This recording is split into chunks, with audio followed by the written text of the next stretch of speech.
Good afternoon, everybody, and welcome to this webinar on land acquisition strategies for building flood resilience.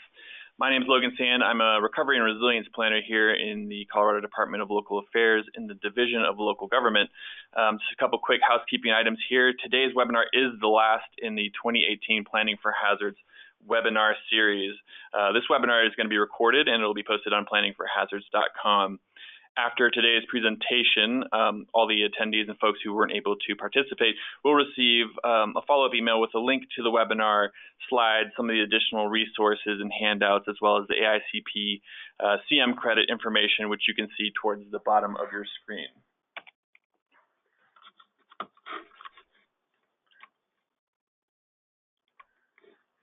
We have an awesome and amazing panel of speakers today. Joining us is Nicole Amon, who is a senior community planner with FEMA. Nicole manages the mitigation planning program for Region 8. We also have Nicole Wobus, who is a long-range planning and policy manager with Boulder County. Nicole leads the county's coordinated land use planning engagements with other communities, manages updates to the Boulder County Comprehensive Plan and Land Use Code, in addition to managing resiliency-related efforts for the Land Use Department. Next, we have Charlie Johnson, who is a senior land agent with Larimer County. As a senior land agent for about 18 years, Charlie has been responsible for the acquisition of various property interests for the Departments of Engineering and Natural Resources.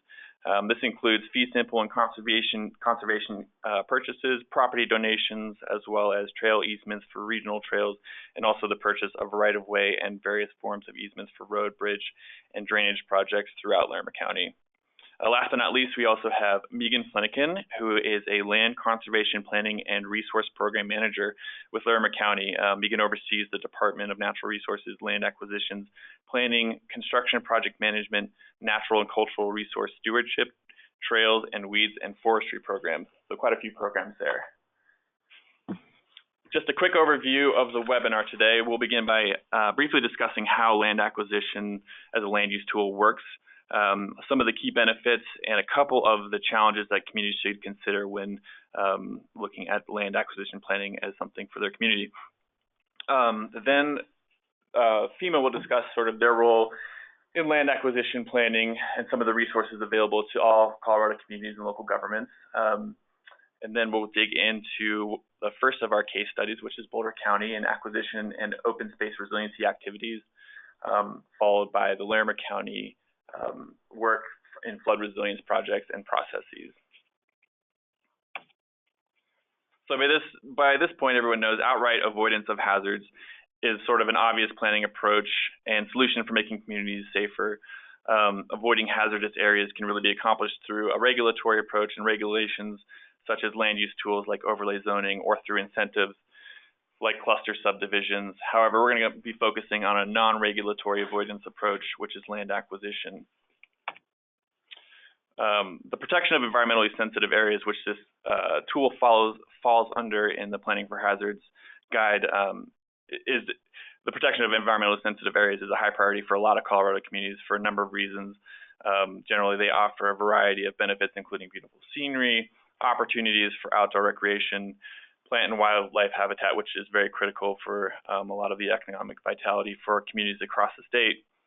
But more importantly, preserving sensitive areas often provides an additional benefit of protecting citizens and property against natural hazards, such as flood or wildfire. For example, protecting floodplains and the wildland-urban interface not only safeguards natural resources, but they also help reduce vulnerability to flood and wildfire hazards. So just touching on sort of how land acquisition works. Land acquisition is the acquirement of private land by the government. This can either be local, state, or federal, in fee simple through a purchase or donation. Land acquisition helps local governments achieve multiple community goals, such as watershed protection and building partnerships with watershed coalitions, for example, but also the provision of open space and parks. Critical to this webinar in particular is land acquisition is a mitigation technique to protect against hazards by removing the development potential from vulnerable or risk-prone areas.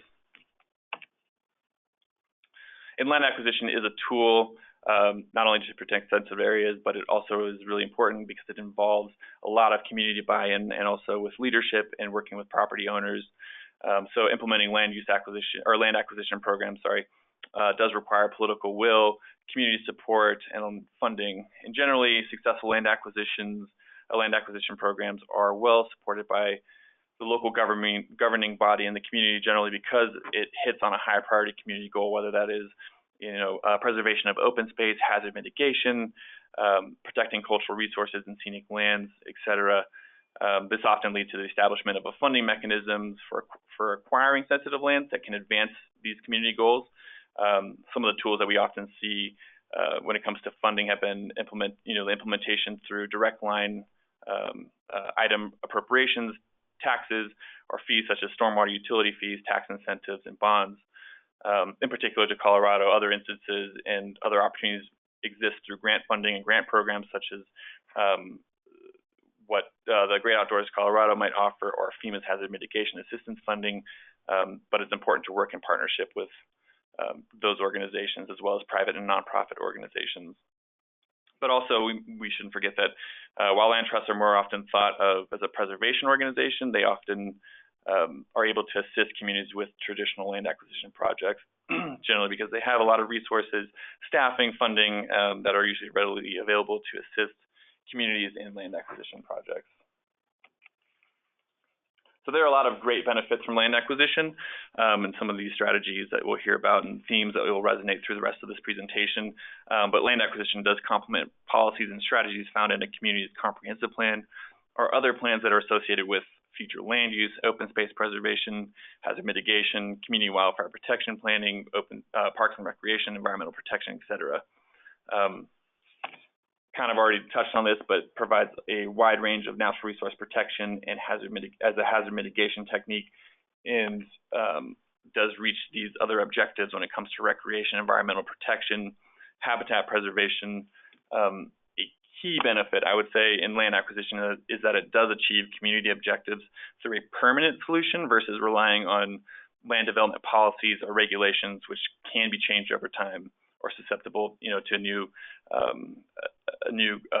creation of a city council, for example, or new policies, regulations, whatnot. Lastly, as a key benefit, land acquisition and supplementing strategies can remove land from development pressure that might otherwise be likely or highly desirable to developers. We also need to be sort of cognizant as we talk about this through our webinar and thinking about what are some of these big community challenges with this type of land use planning tool. And likely the greatest challenge for communities is going to be the money it takes to purchase sensitive lands. Also, it's really important to understand that land acquisition requires in resolving complicated coordination issues among stakeholders or parties involved.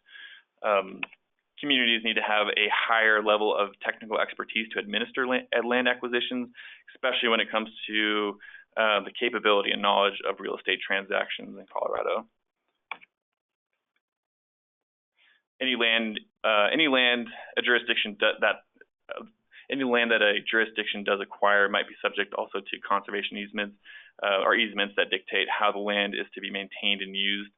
If the land is located in a hazard area, staff probably need to consider whether the easement requirements allow specific mitigation activity on that land.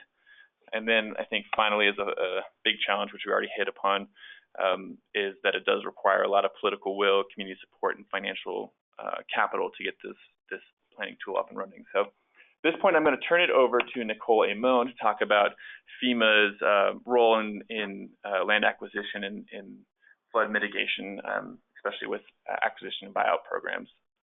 So Nicole, if you want to unmute yourself. Oh, you're already there. Great. Thanks, Logan. Hi, everyone. I'm Nicole Amon. I'm a planner based in our FEMA Region 8 office in Denver.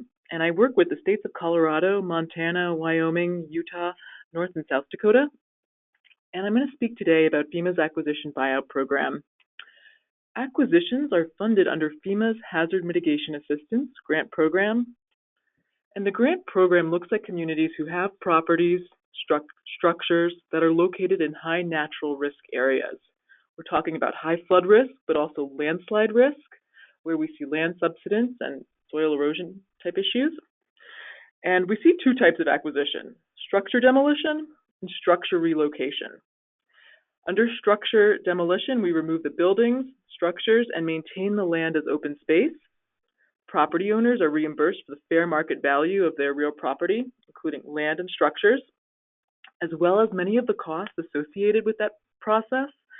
And there's guidance that specifically details everything that's covered under the grant. And so that's the handouts that we have on the right-hand screen. You'll find that there in the HMA fact sheet. And that also goes for structure relocation as well. And I'll be referencing those documents a little bit later in the presentation. So primarily in our region, we do see acquisition demolition. We also buy out vacant land, clearing of open space, but not solely as a conservation action, although that is an added benefit. And I should clarify, FEMA does not purchase undeveloped lots unless they are part of a larger project where we're already acquiring structures. This is also important because it helps in aggregating the benefits for the cost-benefit analysis, and we do require a cost-benefit analysis for this grant program. And that being said, Region 8 offers a lot of benefit cost analysis training with our states jointly. So this really helps for folks when they're really interested in doing the project development. I'm going to get to our next slide. Logan, do you mind moving me to the next slide? For some reason, oh, there we go. Okay. Thank you.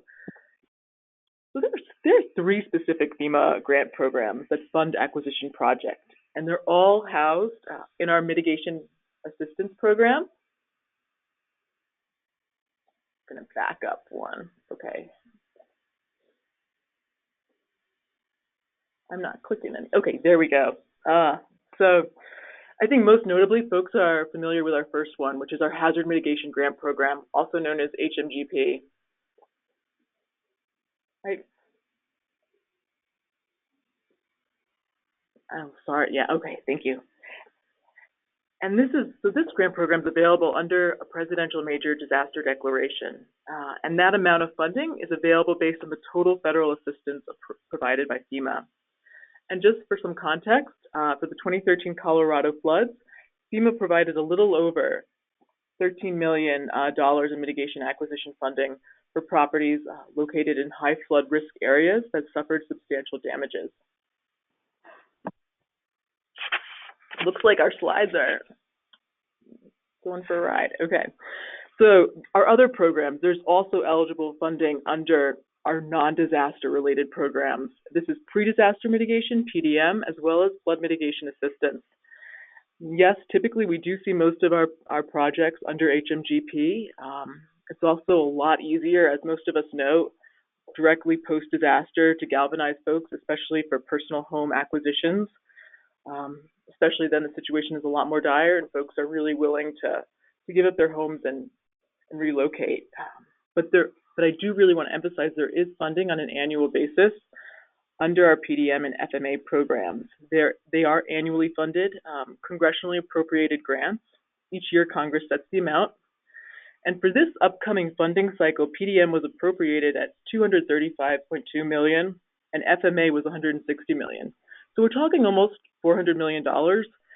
And last year it only totaled around $250 million, which is great. So we're really seeing quite a jump. It's a huge priority, and it's something if we can get folks thinking it before the disaster happens, that would be ideal. So like most of our FEMA federal grants, the funds are managed by the state. A local government can sponsor a buyout project. They submit the application to the state. And I always like to clarify for some folks that individuals and businesses don't apply directly to the state. And FEMA usually, typically the local governments will apply on their behalf. Colorado has their own handbook, which we've included as one of the resources for this presentation.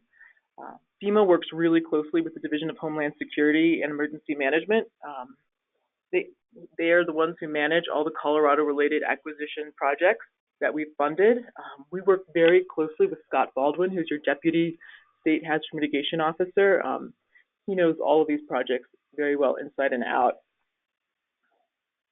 And so what's really good about each state, not every state, most states do have their own handbook.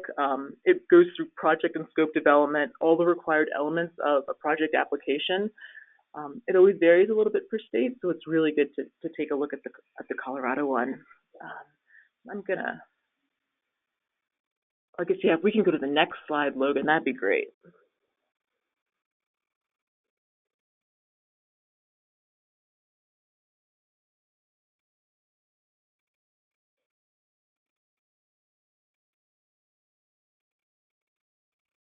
So I've also included some additional resources as well.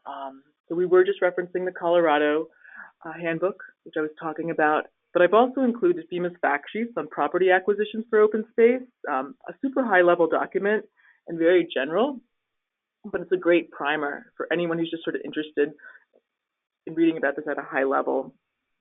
The state guide will absolutely give you more detail. I've also included our hazard mitigation grant assistance or program brochure. And that really gets into the critical detail about putting together your grant application. It discusses cost sharing. Mostly we have a 75 to 25% cost share.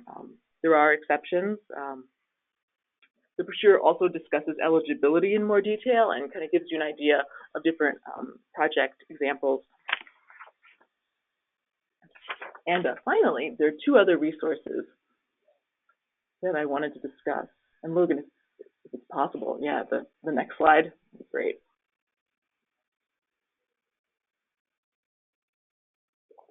Great, thank you.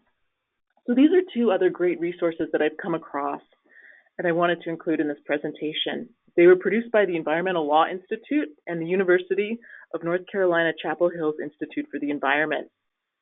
And those handouts, they should be, yeah, they're part of our hand. They're on the right as well. And one of them is a guide on financing and incentivizing floodplain buyouts, as well as their action guide for local governments. And they are excellent resources. They were developed in the last 2 years. They discuss FEMA and HUD's program, Housing and Urban Development. They also have a buyout program. And they also provide examples of how various states have implemented their buyout programs.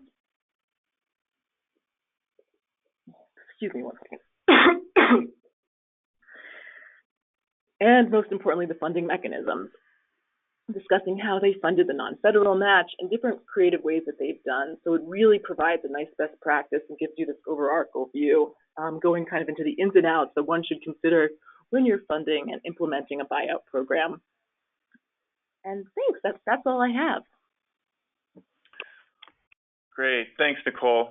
Sorry about the technical difficulty, folks. I think we're on track here, but the next speaker we have is Nicole Wobus. So go ahead and take it away. Nicole, tell us about Boulder County's acquisition and open space related resiliency activities. All right, well, good afternoon, everybody. This first slide shows an image of one of our buyout program properties. I'm going to be talking about our home buyout program, our Creating Room for the River project, and some parks and open space resiliency efforts as well. Let's see if I can get the slides to advance here. The 2013 flood had a major impact on the county. We've had about $216 million in spending for flood recovery. It's been a pretty major effect on our county organization, and we're proud of the efforts that we are going to be talking about here today. So first, I'm going to talk about policy alignment, just generally how this work lines up with the Boulder County Comprehensive Plan, as well as our hazard mitigation plan. And then I'm going to provide an overview of the key efforts, challenges, successes, and status of these three programs.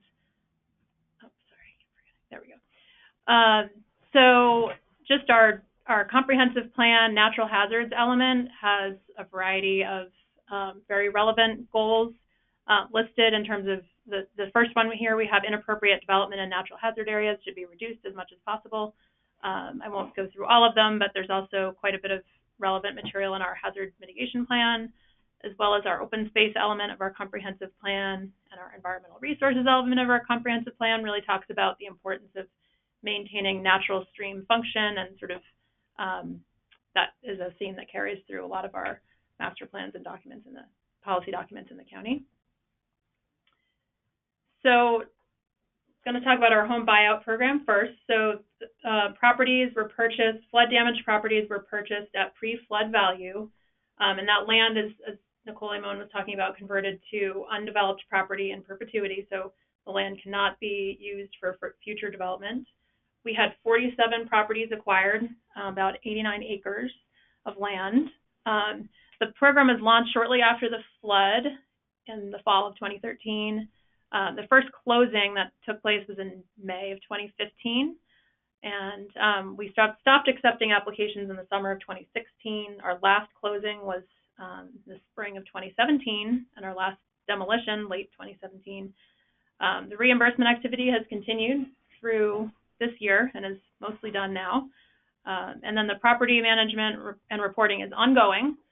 The funding came from FEMA, the program that the HMGP program that Nicole Limon spoke about, as well as HUD through the Community Development Block Grant Disaster Recovery Program. Just a bit about, I guess, a little bit more on the policy alignment and sort of the alignment with the county's priorities. So the FEMA program funded 75% of the FEMA-funded projects. We had some projects that were funded entirely by the CDBG-DR, some that were funded through FEMA. And for those that were funded through FEMA, that 75% came from FEMA. Of the remaining 25%, half of that was CDBG-DR funds that the county chose as a priority to prioritize and allocate toward this program, and the remainder came from the state. And Hickenlooper declared after the flood that the state would commit to funding that portion of the local match. So we had we have an online mapping tool, I should say, if you wanted to look on our website and sort of dig into the details of some of these properties that were acquired. Some of these dots are several dots stacked on top of each other. So there's adds up to 47, but we had 70 total applications, 23 withdrew. We had 19 funded through the HMGP, the FEMA funding source, and then the remaining 28 were CDBG-DR fully funded projects. So just in terms of the money side of things, the total spending was just over $23 million, with about $9.8 million coming from the HMGP source that Nicole Limon was speaking about. So it sounds like we accounted for quite a bit of the state's spending on buyouts. The average home buyout price was $400,000, and just interesting to note here that the demolition and revegetation costs were over $100,000, whereas the overall program delivery costs were about $25,000. So there's a lot of costs that go into these projects that go beyond the cost of the property itself. And I guess I just highlight here, we had the staffing was a significant, there was a lot of staffing involved. We had 2 full-time staff at sort of the height of the program activity, managing the demolition and revegetation activity, as well as the acquisitions. And it took a great deal of cross-departmental coordination and support. We had major contributions of time that were unreimbursed from the attorney's office, finance, land use, parks and open space, transportation, and even the sheriff's office. And ongoing property management will take place by Parks and Open Space. The properties have been transferred to be under their management.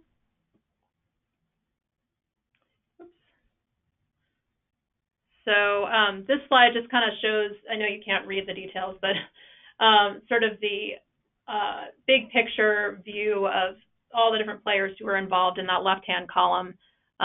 This, acronyms for our various different departments, but where the colors correspond with where they kind of plugged in through the process, from the intake and evaluation, the appraisals. A lot happened before the closing even took place in terms of environmental assessment and historic review. And then after the closing, we moved into the demolition and revegetation stage, where our Parks and Open Space staff was really instrumental in coming up with revegetation plans and seed mixes that we're most likely to take in our climate, given our conditions we're dealing with here, and then ongoing Parks and Open Space management. So I'm not really sure why this is not, there we go. Okay, so this slide just is intended to show the major component of the program that was demolition and revegetation. It's each property required extensive planning to remove structures and ensure that the property was restored back to its natural state and ecological function. You can see on the right the image of bulldozers or heavy equipment tearing down structures was a big aspect of the program that was challenging for both homeowners as well. You know, it was a significant aspect of the program, watching these homes be removed, and took a great deal of coordination and cost, as I mentioned before. In the lower right-hand corner of this slide, we've got the picture of the seed mix that came from our own Parks and Open Space property and was tailored to these properties for revegetation. Some lessons learned from the buyout program. So staffing was really significant and extensive. The demolition and revegetation component of the program was also costly and involved quite an involved process, and utilities coordination, et cetera, quite extensive. The time frames, there was a great deal of coordination. There were many factors involved with the timing of carrying out this program that were beyond our control. Took a lot of patience and a lot of careful coordination. The communications, both internal and external, were really critical and challenging because there were just so many moving parts that kind of changed from day to day as we learned as we were going. The securing the properties was significant. The sheriff's office was involved in having to communicate with neighbors about what was going on the property and what can and can't happen on the property. And then program documentation and for management on audit purposes, just trying to keep really great, solid records on each of the properties. I think a big lesson learned was the human aspects of the program. So our team had some folks who were really just almost acting as sort of social workers shortly after the flood when people were coming in, not sure what to do with their properties, and trying to understand as this program was just getting off the ground. There's a lot of emotion involved, sometimes pending foreclosures, where there was a great deal of stress around the timing of the closing, and again, factors beyond our control became very challenging, and just a lot of flood trauma. And then one thing we talked about internally, we described these properties as snowflakes because each one had its own unique challenges, and there was landfill discovered on one. There was all sorts of things discovered that one could not anticipate, and so we like to think of them as snowflakes. And we learned a lot as we were going. So some tips for getting started if other communities would like to pursue a program like this. So plan for staffing and cross-departmental coordination is really key. Ensuring that acquisition is the best strategy to accomplish your jurisdiction's objectives, given the resources available, because it is a major, major commitment from many departments. This image here is a kind of a closing ceremony for staff, I guess, where we all got together at a property, one of the last properties to undergo revegetation, and just sort of acknowledge with the property owners how significant the efforts were and how many different people were involved. And then establish the program and project workflow and practices as early as possible, recognizing that things will probably evolve as you go, and trying to adhere as much to the updating those practices. But it's really key to be monitoring how things are changing and ensuring that you've got your systems in place even as they evolve. So next I'm going to talk about creating room for the river project. And so first, I guess to transition, we've talked about how challenging the home buyout program, the post-flood home buyout program was, and how resource intensive it was. So why consider introducing an ongoing river-focused mitigation program? So the buyout program was really just dealing with the post-flood, the flood damaged properties. And so the creating room for the river project was to look ahead at, does it make sense to have an ongoing program that does this, an acquisition program, or addressing other kind of mitigation related activities. So the facts kind of speak for themselves. We have a lot of structures in the floodway, over 900 and over 3,000 in flood prone areas, parcels with at least one structure impacted by 3+ hazards. In terms of the hazards we looked at, it's over 3 361 here. And so we just have a lot of indicators here telling us that there's a lot of structures that could benefit from being removed from the floodplain or elevated or mitigated in some way. So we're looking at protecting life, health, and property, protecting public and private infrastructure, habitat and quality of life, improving natural hazard risk awareness, and interagency coordination, and reducing rescue and relief efforts down ultimately, and economic and social hardships. So we chose to pursue this study to look at what an ongoing program might be like. And a really important component of that was taking lessons learned from our home buyout program, our post-flood buyout program. And actually, one of the handouts available on the right side of the screen here is the final report from this Room for the River study. And there's an appendix to that is our lessons, a pretty extensive lessons learned summary from our buyout program. So just so you know, as a resource going forward. So the Creating Room for the River project is kind of two phases. The first phase was a study and an action plan that was completed in the spring of 2018. And then the second phase is getting underway, and it's to confirm the program approach, procure contractor services, and really pilot some program establishment activities. So the first phase got us pretty far along in the process, but left a lot of kind of question marks in terms of how the county really would prioritize maybe one hazard over another, or whether it would be more of a mitigation-focused program versus an acquisition-focused program. And so there's a lot of decision-making that still would need to happen, and that this pilot stage of things will help us get to that point. So I'm going to talk mostly about the phase one of the program, the initial study.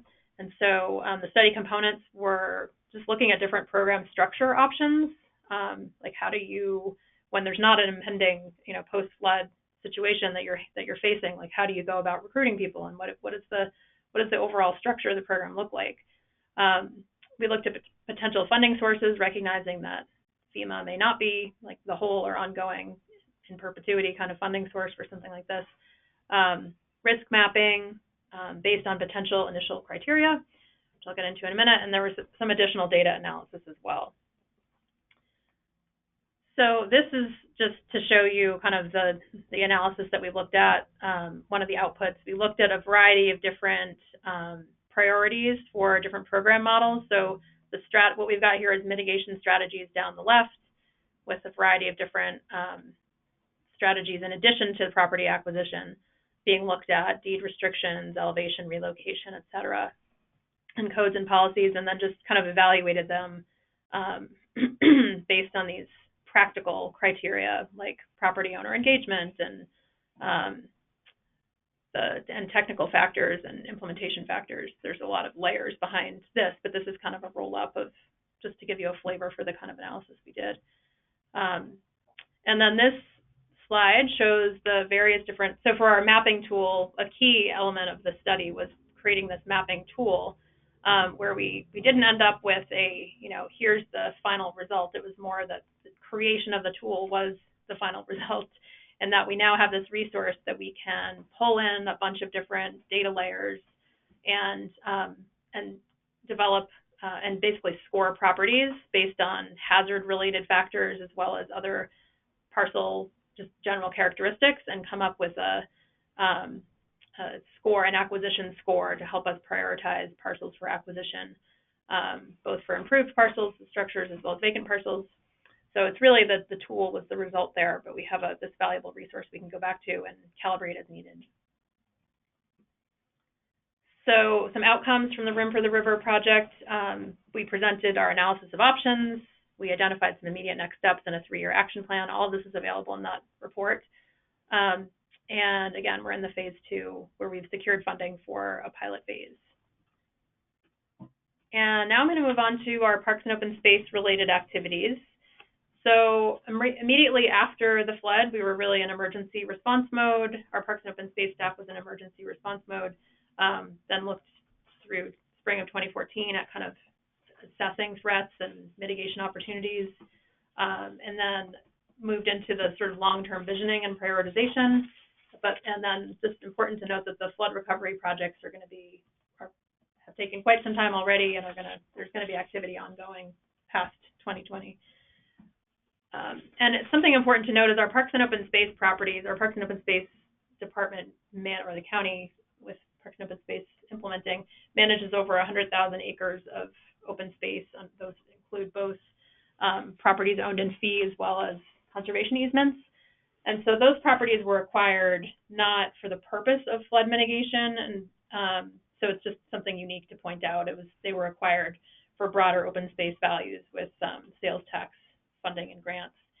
But the flood mitigation work and the resiliency work definitely aligns with the ecological values that were behind the purchases and acquisition of those properties. So there were really 4 major projects that Parks and Open Space has engaged in since the flood. Our South St. Vrain project, the Breaches and Reach 3 at St. Vrain project, and then the Reservoirs project is really a separate project. And then Pella Crossing, which is restoring a very heavily used Parks and Open Space property and improving some ecological values or ecological functions there.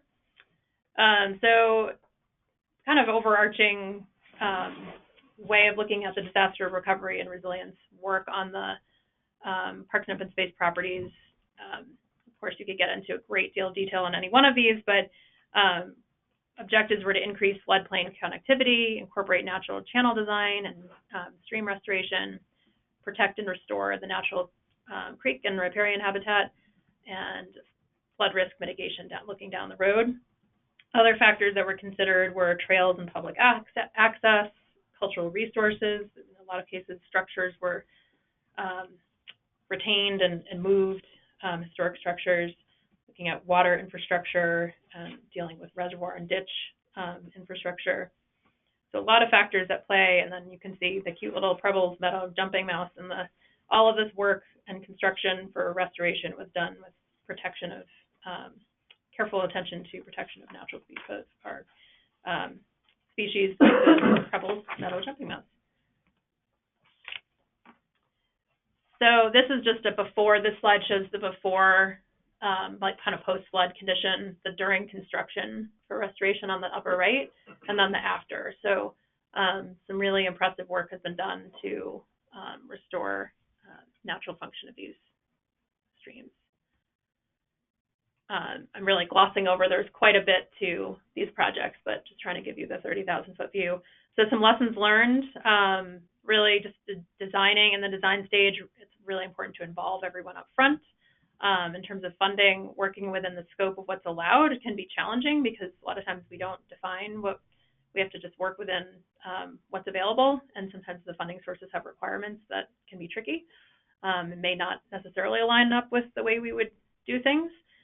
But we have to make the best of that situation. Contracting, really be careful to prescribe exactly what you're looking for. Have warranty language in writing, and evaluate and really learn from the experience. Some tips for getting started. So allow plenty of time for the upfront work related to funding, permitting, and just really recognize that there are phases to the planning and design of a project. And that can take quite a while to carry out. Consider stakeholder involvement, including who's involved, when, and for what purpose. It sounds simple, but that can be a pretty major aspect of a project. And then setting expectations early about what can be done and what will be done. And then to the extent possible, creating an interdisciplinary team, because there's a lot of different perspectives and internal stakeholder valuable perspectives to bring into these projects. I don't know why it's not advancing. That's, I believe, my last slide, and I'm trying to advance it onto the next presentation, but maybe, Logan, you need to do that. Yeah, I'll go ahead and advance it here. So thanks, Nicole. That was a great overview and a lot of amazing work going on in Boulder County, and some really great tips and strategies for folks to get started and think about things. And I'm going to go ahead and, without further ado, turn this over to Charlie and Megan and talk about what's going on in Larimer County. All right, thank you, Logan. This is Megan Flanagan and Charlie Johnson with Larimer County Natural Resources. And let's see, Logan, do I have control of the advancing? Yeah, you should now.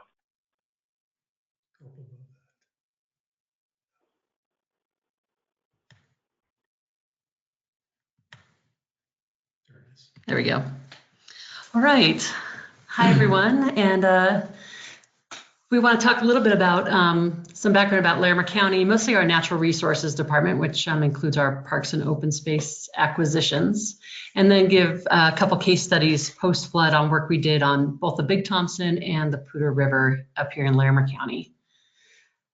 We have a 1/4-cent sales tax we use to conserve land for open space purposes, values scenic, recreation, community separators, wildlife habitat.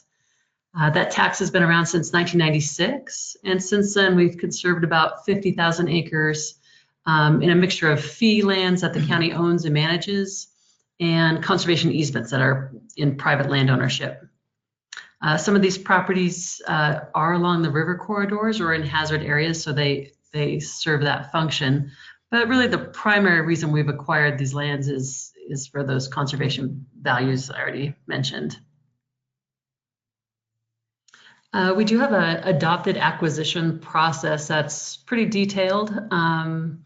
We take that process through several iterations with our Department Open Lands Advisory Board, and they ultimately make a recommendation on land acquisitions to our Board of County Commissioners. We evaluate lands for acquisition at a starting point if they're in a priority conservation area within an adopted master plan. We have about 7 priority areas countywide. We look to balance the lands we're acquiring geographically and between fee and conservation easements, mostly for financial reasons.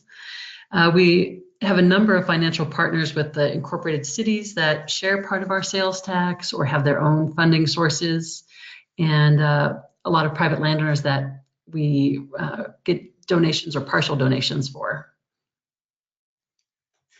Conservation easements are a really good tool for conservation, but they're also a good way to deal with river corridors, because within a conservation easement, you have reserved rights and restricted rights. So within that river corridor, you can stipulate what can occur within the river corridor. And another benefit of a conservation easement is that it costs less than a full fee simple purchase. Conservation easements are valued based on the reserved rights that a landowner retains. So what you pay for is that appraised value after the easement is in place. So typically you'll pay between 50 and 70% of the full value for a conservation easement. So your money goes further with partnerships with other entities, with the landowner, and the landowner has the ability to donate either all or a portion of the value of a conservation easement, and they can receive both federal and state tax benefits. The state of Colorado has a great tax credit program where they can get back funds through that process. Today we'll be looking at 2 areas. The center red star is Highway 34, where the Big Thompson River is. That has had 2 epic floods, one in 1976 and one in 2013. The star to the right is on the Poudre River, and the Poudre had less of a flood impact in 2013, but we've done some good conservation in that area with other entities, and in particular on the River Bluffs open space.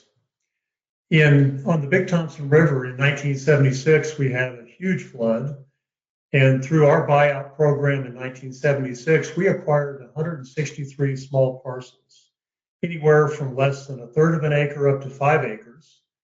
And we have managed those as recreation and open space parcels for all these years. Many of these are tucked in between other homes and other properties. So in terms of land management, it's been very challenging. And we also have developed 4 dedicated parks through the Big Thompson Canyon that we'll discuss here in a moment.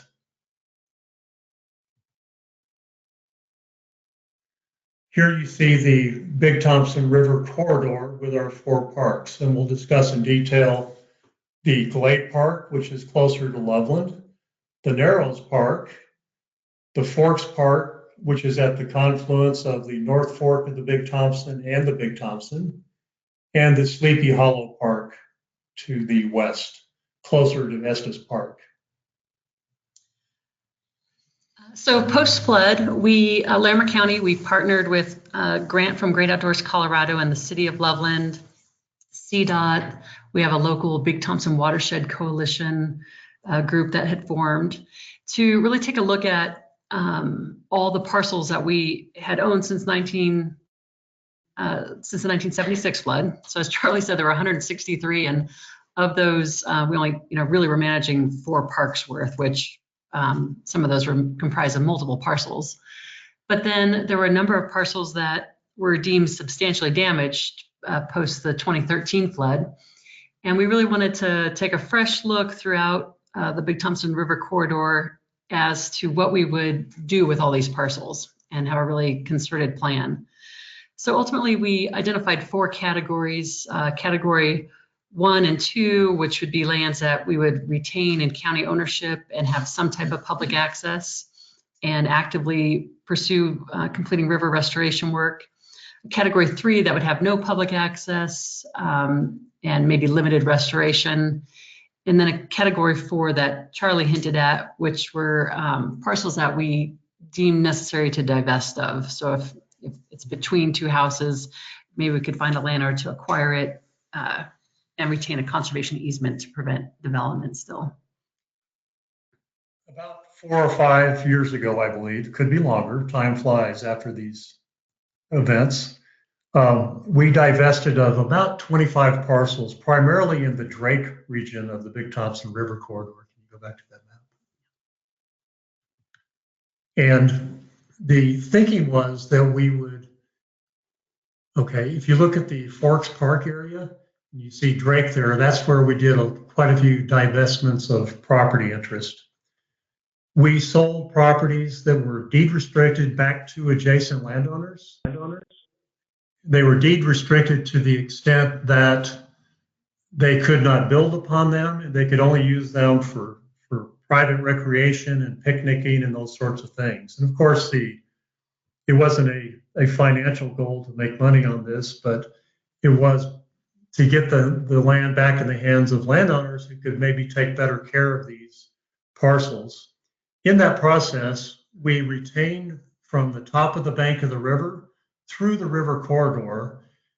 And the reason for that was so that we could maintain public access, which is a very high demand resource within the Big Thompson River corridor.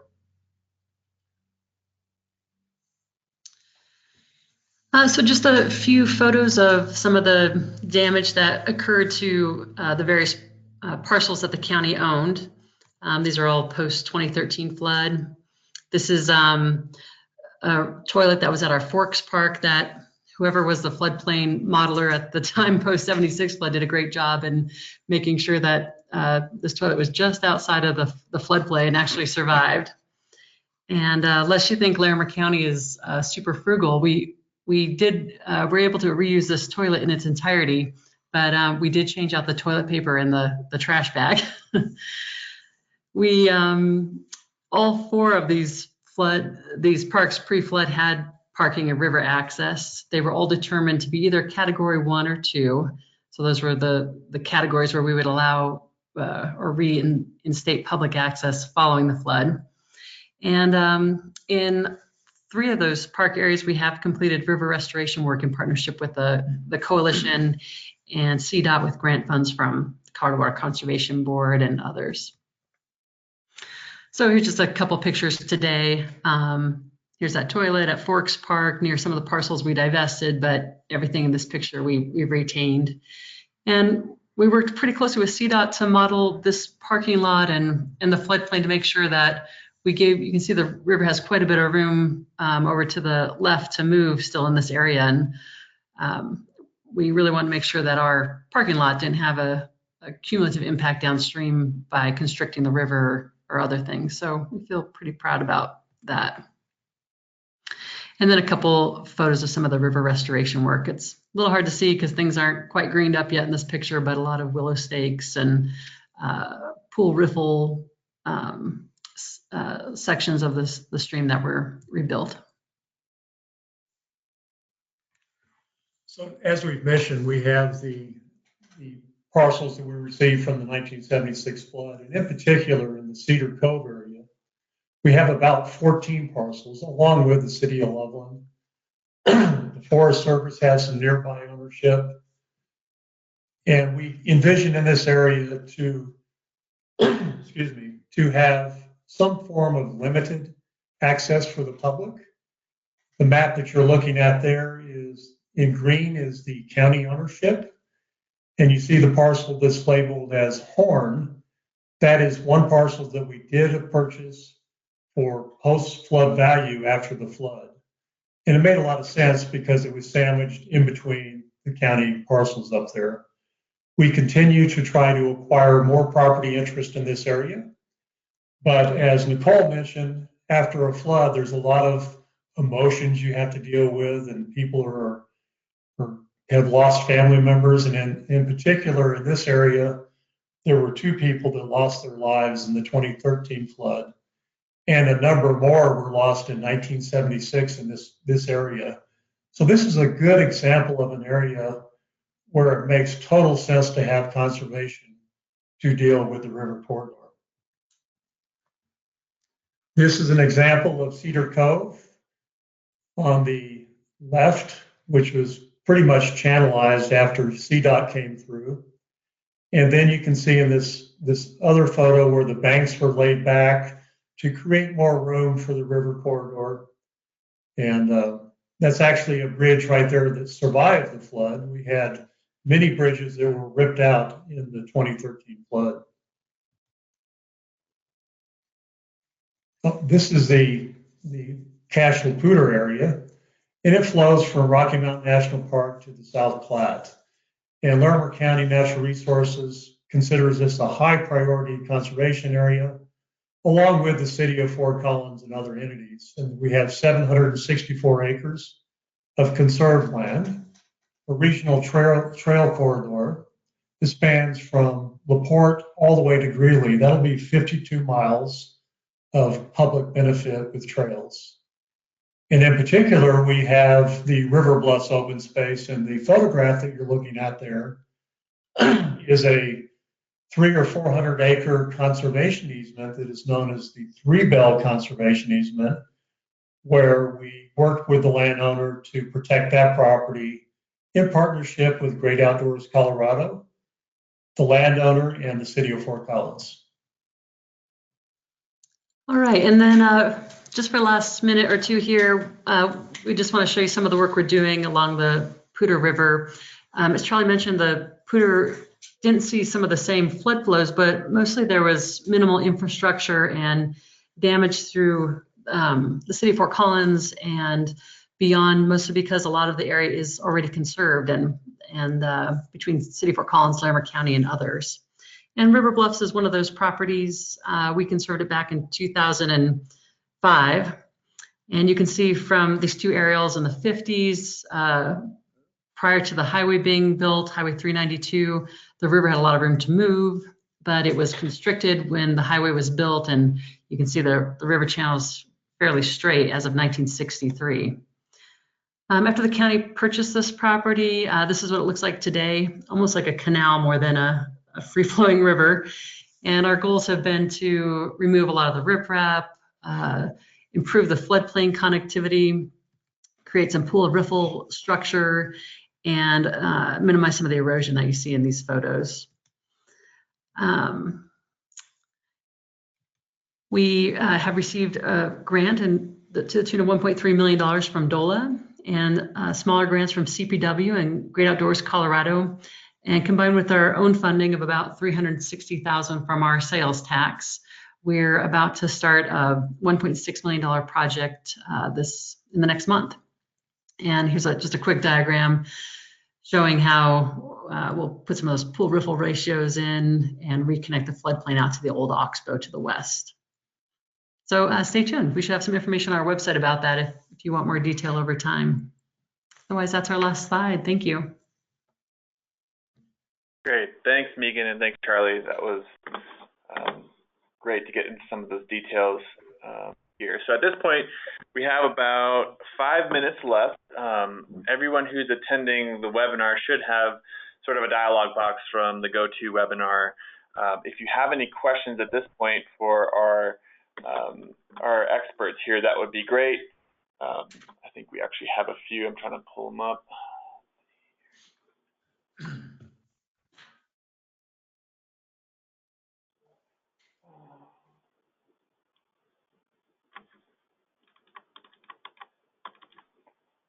Okay, so the first one we have is just asking about if the slides will be available.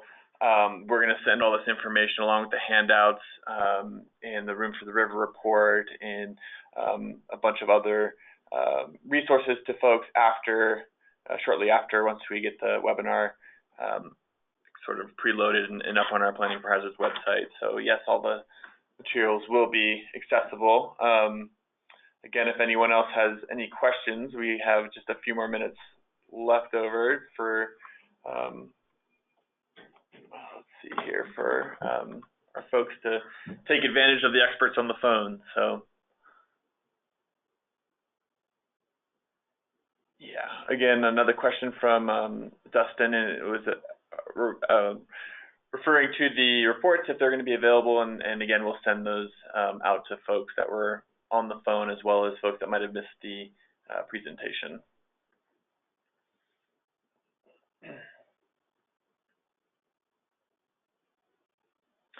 Dustin asked another question, and Dustin, maybe you can clarify. The question is, what do you think you would do differently? And is that referring to some of the post-disaster recovery projects, or who is this being directed to, Dustin?